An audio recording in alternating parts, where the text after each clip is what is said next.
Hey, g'day guys. So today we are talking about the cable standing bicep curl. Fantastic exercise to really keep tension on those biceps. However, there are a few pitfalls that I see regularly when it comes to this exercise that people land themselves in. And so what we're going to do today is address those pitfalls in a way in which that you keep that tension on those working muscles and that you are constantly applying that load to the right areas.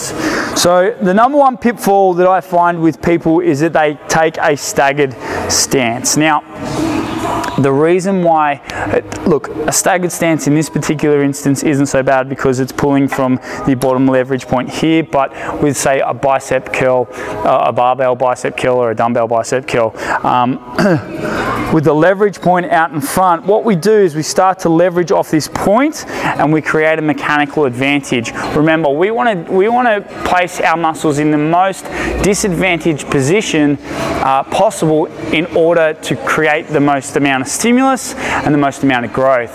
So creating a leverage point in front of you and leveraging off this point in order to move the weight is giving you nothing but a mechanical advantage and taking away that stress on your biceps. So the first point of call is to stand up nice and tall. Now when we do that, what happens is the load and the weight is now outside the line of our center of gravity, right? So our center of gravity is the circle point in the middle of our feet that travels all the way up and in through the middle line of our body, and our hands are outside that center of gravity. If I stagger my stance like this, okay, you can see that now my center of gravity changes and it's this point here and it's traveling up in the midline of my body, but my hands are in that midline of the body, especially if I take it to my hip, okay, so we're not outside that line, so it's making it, or it's giving us a mechanical advantage. Okay, so we don't want that. Remember, more stimulus or more load on the muscle accumulated over a longer period of time is going to result in a hypertrophy effect, all right? The more tension accumulated over a period of time.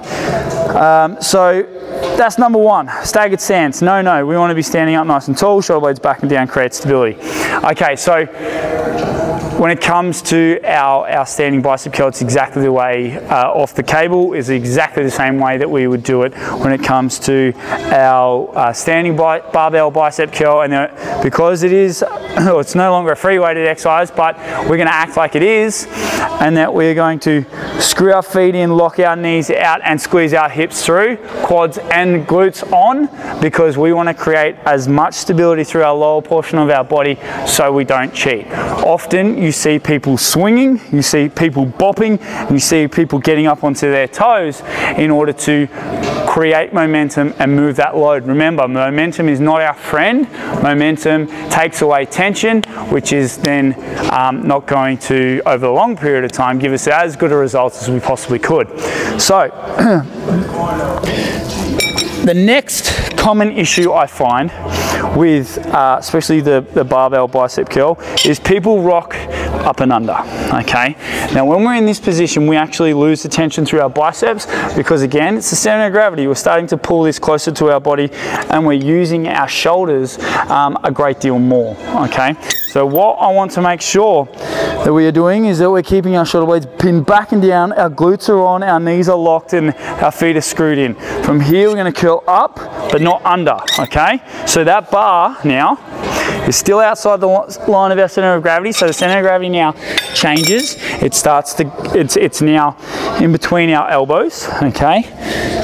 So we want to keep that tension on. If we come up and under, okay, I don't need to do a great deal here in order to keep this bar up. If I'm out there, that tension is on my biceps the entire time.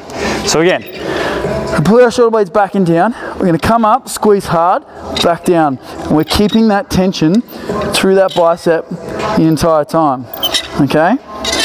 Remember, pitfalls. Don't want to be staggered. We don't want to roll our elbows up and under, okay? We don't want to end up in this position here. So again, shoulder blades back and down, coming up, squeezing hard. Coming up, squeezing hard.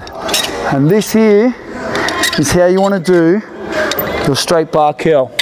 Now remember, there is one more point that we need to make sure that we're ticking off whenever we're doing bicep curls, and that is a straight line of pull. What is a straight line of pull? Elbow, elbow. Wrist, elbow, shoulder should be 3 points that are always nice and straight when you are curling, okay? We are not looking for arms out like this, in like that, because what that can do is put overload tension on these tendons and the joint itself, which can potentially lead to injuries such as tennis elbow and golfer's elbow. So we want a nice straight line of pull. Team, that there is how you go about doing your standing cable bicep curl.